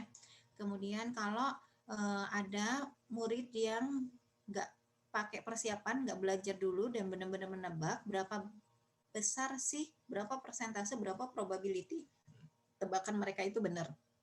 Nah, kemungkinan urutannya itu kan ada 1, 2, 3, 4, 5, 6 ya. Jadi 6 faktorial ada 780. Jadi tebakan si murid ini bisa menjawab dengan benar ya 1/720. Kemudian ini contoh lainnya. Ceritanya dalam suatu lotre untuk memenangkan jackpot kita diminta untuk memilih 6 digit nomor dari 1 sampai 49. Kemudian nomornya ini bakalan dikocok, tapi 6 digit nomor tebakan ini bisa dituliskan dalam urutan yang berbeda. Jadi kalaupun urutannya berbeda dengan yang keluar itu nggak masalah gitu ya. Urutan tidak membuat perbedaan, temukan probability dari memenangkan satu tiket lotre yang dibayar. Nah, karena urutan ini tidak bermasalah, maka kita bisa menggunakan kombinasi. Jangan sampai menggunakan permutasi ya. 1, 2, 3, 4, 5, 6 dianggap sama dengan 6, 5, 4, 3, 2, 1. Kalau ternyata lotrenya ini dimenangkan dengan urutan nomor yang benar-benar harus sama, maka pengertiannya pakainya permutasi.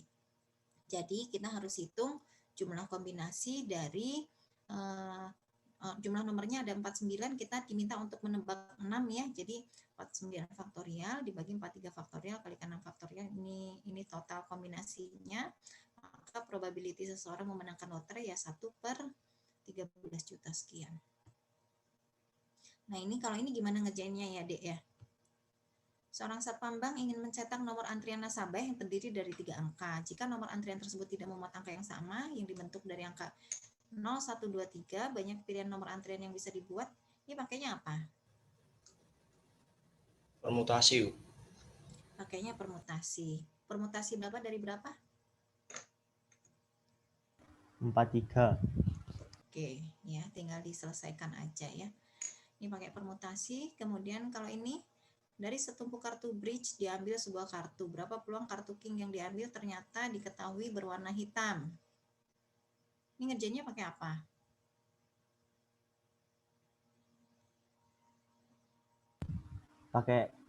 Nggak pakai apa-apa, Bu. Biasa, langsung.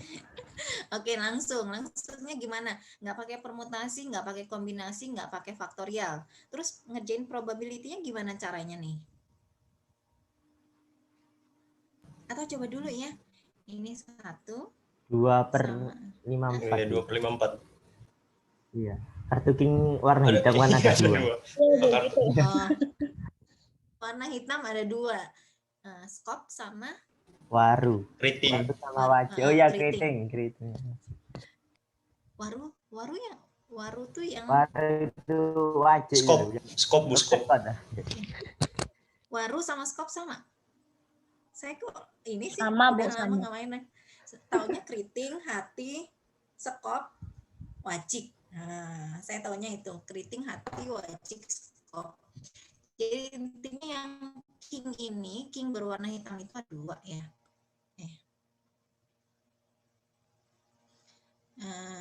King, probability terpilihnya king dan hitam ini 2/52 karena semuanya ada 52. Tapi di sini yang ditanyain berapa peluang kartu king yang diambil, ternyata diketahui warna hitam. Bukan berapa peluang terpilihnya kartu yang diambil itu berwarna king dan hitam. Paham nggak bedanya? Beda ya. Beda ya? Pakainya apa dong? Faktorial nggak sih? Tapi belum sih. Bukan juga. Coba diingat materi-materi yang sebelumnya. Ini karena yang di akhir itu faktorial, kombinasi, permutasi, bukan berarti dikerjanya pakai 3. Biasanya kalau soal-soal akhir tuh Irisan, saya udah irisan, mulai Bu. soal campuran. Hah? Irisan. Irisan. Kondisional Dikalikan, Bu. Conditional probability. Ya nanti Iya. dikalikan. Pakai dikalikan ya? Rumus conditional probability itu PA dan B per yang diketahuinya ya. Total. Jadi yang diketahui yang mana? Syaratnya yang mana? Yang hitam atau yang king? Dua-duanya. Warnanya king dan hitam, Bu. Berapa peluang kartu king yang diambil ternyata diketahui berwarna hitam. Nah, kalau konteksnya kayak gini, yang udah diketahuinya warna hitam dan sebetulnya yang ditanyakan berapa peluang kartu yang diambil ini ternyata warna king gitu. Jadi syaratnya king terus hitam gitu. Di sini P king dan hitam dibagi probability king apa hitam ya? King. Kartu bridge-nya, Bu. King apa hitam? Oke, atau. Ayo. Bu, Enggak, saya nanya king atau hitam? Bukan peluang, bukan jumlah kartu bridge-nya, Bu. Belum, bukan jumlah kartu bridge-nya. Nanti, kenapa jumlah kartu bridge-nya? Jumlah kartu bridge-nya digunakan untuk mencari peluang ini. Peluang king dan hitam, ini kan udah dapet ya. Nah ini nih, yang di sini ditulisnya probability king atau hitam? Hitam. Hitam kayaknya, Bu. Hitam, Bu. Tapi kalau gitu bukannya 2, Bu, yang diambil, Bu, hasilnya. 2. Maksudnya Itu gimana? kalau saya memahami berarti kalau PK hitam itu pengambilan pertama mendapatkan king, pengambilan kedua mendapatkan hitam. Bukan gitu, Kamu? Ini nggak ngambil 2 kartu sih, diambil sebuah kartu. 1 kartu, terus diketahui kartu yang terambil ini warna hitam. Nah, yang warna hitam ini kan bisa skop, bisa keriting. Berapa peluangnya bahwa kartu yang diambil ini king, bukan skop, gitu. Bisa dipahami nggak bedanya? Maksudnya king bukan skop gimana, Bu? Maksudnya kayak gini, kayak kalau orang itu udah ngambil kartu kan ya, terus ngasih tebakan ke kalian, kartuku warnanya hitam, gitu kan. Terus kalian mau nebak nih, kartu yang berwarna hitam ini, kan dari kartu yang berwarna hitam ini bisa jadi, king. Kok king skop sih? King itu kan bisa. Bingung ya, Bu. Itu dia, Bu. Maksudnya king itu kan bisa skop, bisa keriting, Bu. Jadi iya saya paham. Ini bisa skop, bisa keriting ya. Jadi berarti 2/4 itu, Bu, jawabannya, Bu. 2/13. 2/3 kan 1/13, Bu. Kingnya kan cuma 4 kingnya, Bu. Merah 2, hitam 2. kingnya ada 4, merah 2, hitam 2. Terus kalau king dan hitam ini udah benar 2/52 ya. Terus kalau yang ini king dan hitam. Nah, sebentar. Ini pembaginya ini apa dulu nih? King apa hitam? King, Bu. King, total kartu king di dalam kartu. Iya, Bu. Benar nih. Coba ya saya mundur lagi tapi ini harus ngapus jadinya nih. Kalian ada slide-nya nggak sih? Udah download belum? Udah, Bu.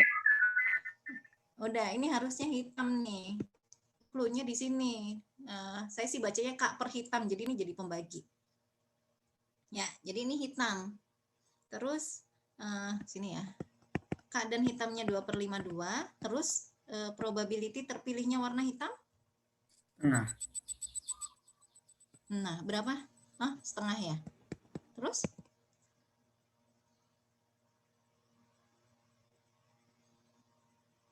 Berapa dong?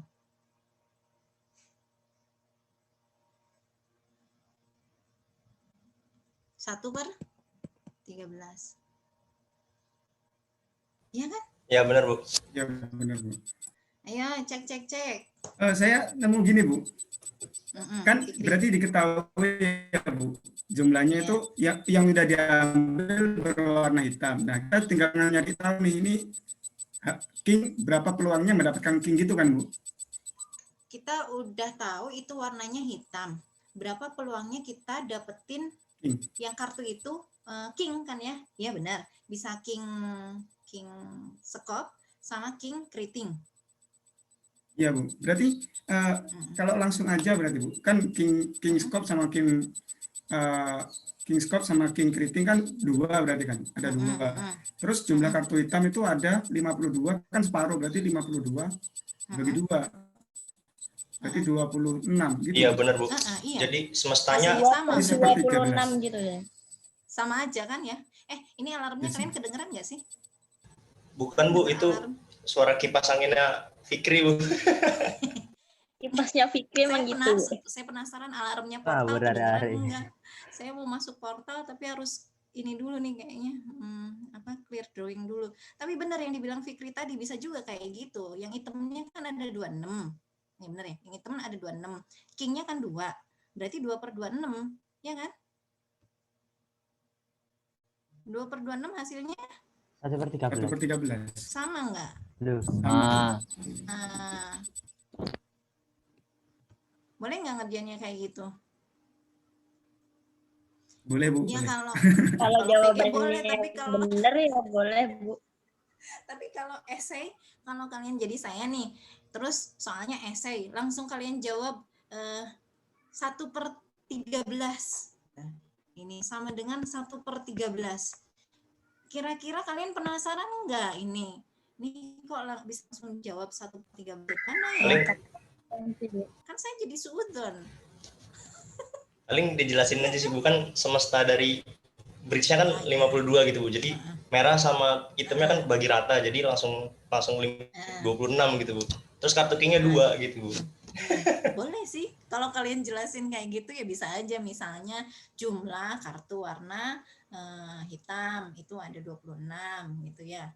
Terus king totalnya ada 4. Kalau king yang hitam kan berarti 2 ya. Kalau ada penjelasannya nggak apa-apa, yang penting jangan langsung jawab 1/13. Kalau kayak gini saya jadi bingung ngasih nilainya itu. Kalau totalnya 15 saya kasih berapa nih ya? 1/13 dapat dari mana gitu. Ya, ada yang ditanyakan nggak sampai sini? Ya? Bu. Tanya, Bu. Ya, Sasa dulu baru Yofi ya. Siap. Ya. Bu, kan itu di soalnya kan ditanyakan berapa peluang kartu king berwarna hitam. Jadi Ibu nulisnya itu P dalam kurung K line hitam.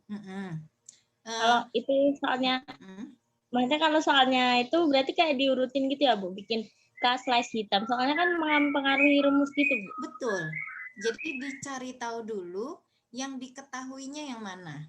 Kalau misalnya berapa peluang terambilnya kartu berwarna hitam, kalau ternyata diketahui yang terambil itu king. Nah, berarti kan syaratnya itu king, bukan yang hitam, dibalik lagi. Ya, saya. Jadi informasi yang diketahui itu menentukan kartu mana yang ditaruh di sini. Kalau di sini diketahui warna hitam, berarti syaratnya hitam, ditaruhnya setelah garis, karena nanti ngaruhnya di sini. Oke? Bingung aja sih, Bu, nentuin ini di depan apa di belakang begitu. Nah, clue-nya di sini pokoknya diketahuinya. Yaitu kalau ditanyakannya berapa peluang terpilihnya kartu warna hitam kalau diketahui kartu yang terambil ternyata king. Nah, berarti yang diketahui informasinya yang mana? Syaratnya yang mana?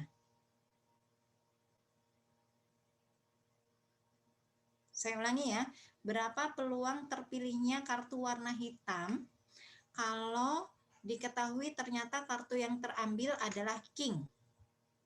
Syaratnya king dari hitam gitu ya, Bu?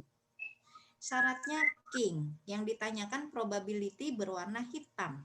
Jadi kalau kayak tadi, probability kartu berwarna hitam dengan syarat king. Gitu.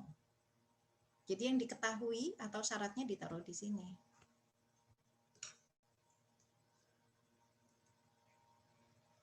Berapa probability terpilihnya mahasiswi jika mahasiswi yang terpilih ini berasal dari daerah Jawa? Syaratnya yang mana? Jawa. Jawa. Jawanya taruh di depan apa di belakang? Di belakang. Di belakang. Jadi ini nanti pembaginya Jawa. Ngaruhnya kan ke sana ya. Ngaruh ke pembaginya, bukan cuma ke notasinya aja. Oke, Sasa? Baik, Bu. Terima kasih, Bu. Oke, terima kasih kembali, Yofi. Silakan. Bu, berarti tadi cara yang langsung itu memang benar, Bu, ya caranya? Atau ini cuma itu jawabannya yang kebetulan aja, Bu, sama? Kalau dari logika sih harusnya sama. Tapi kalau saya tuh kadang-kadang ya butuh pembuktian kayak gini nih untuk bisa meyakinkan, yaitu khawatirnya kan apa yang kita pikirkan salah ya. Tapi benar sih kalau dari sisi logika kayak tadi. Oh, Oke, iya, Bu. Yofi. Ya, siap-siap, Bu. Ada lagi?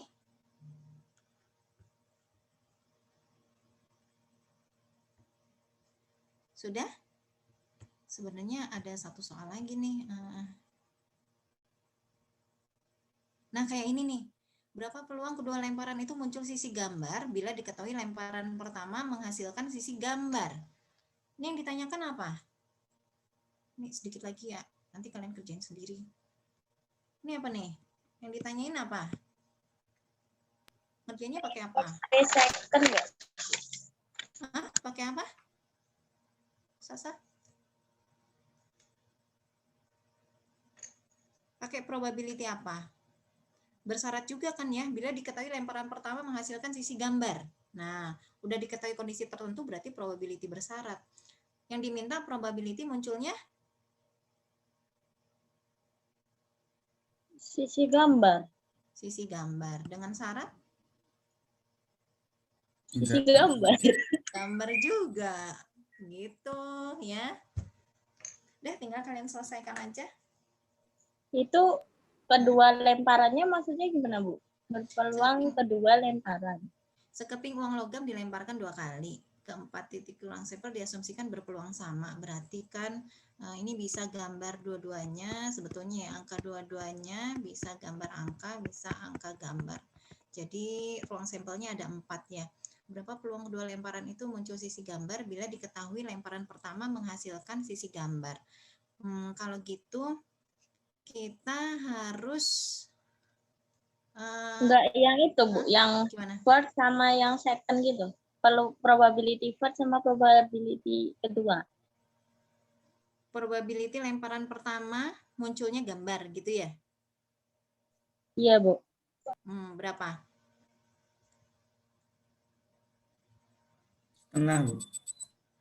Setengah, tapi kalau Setengah. ini setengah kan ya. Probability munculnya gambar yang pertama itu setengah. Kemudian yang kedua? Setengah juga, Bu. Setengah lagi. Nah, ini seperempat. Ini probability lemparan pertama munculnya gambar dan yang kedua juga munculnya gambar. Kalau yang ini, berapa peluang kedua lemparan itu muncul sisi gambar bila diketahui lemparan pertama menghasilkan sisi gambar. Nah, bisa dipahami nggak perbedaannya apa? Bu, independen bukan, Bu? Ini independen, karena kan nggak mempengaruhi ya. Tapi bisa dipahami nggak perbedaan yang ini sama yang ini? Bisa, Bu. Yang satunya sudah ada syaratnya, Bu. Yang satu ada syaratnya, kalau yang ini, kan tadi maksudnya Sasa, Bu, kenapa nggak dikaliin aja? Karena kalau dikaliin aja kayak gini, yang ditanyakan itu berapa probability dari kedua lemparan itu muncul sisi gambar. Jadi kita nggak tahu nih lemparan pertama itu sisi gambar apa angka. Nah, kalau di soal ini udah diketahui lemparan pertamanya sisi gambar, berapa probability-nya bahwa lemparan kedua itu sisi gambar juga. Nah, jadi ngerjainnya ya pakai probability gambar dan gambar dibagi probability munculnya gambar dari satu pelemparan. Gambar dan gambar itu kan berarti 1/4 ya, dibagi setengah. Jadi setengah ya. Gitu. Oke? Iya, setengah, Bu. Iya. Ya, Oh, mungkin itu nanti kan bisa syaratnya yang pertama itu sudah dihasilin gambar gitu ya. Oh ya, paham. Udah dihasilin gambar. Kalau kita pakai logika lagi udah menghasilkan gambar. Lemparan yang kedua bisa gambar, bisa angka gitu ya. Berarti kemungkinan dapetin gambarnya ya tinggal 1/2. Kalau tadi pakai caranya Fikri yang kartu bridge ya.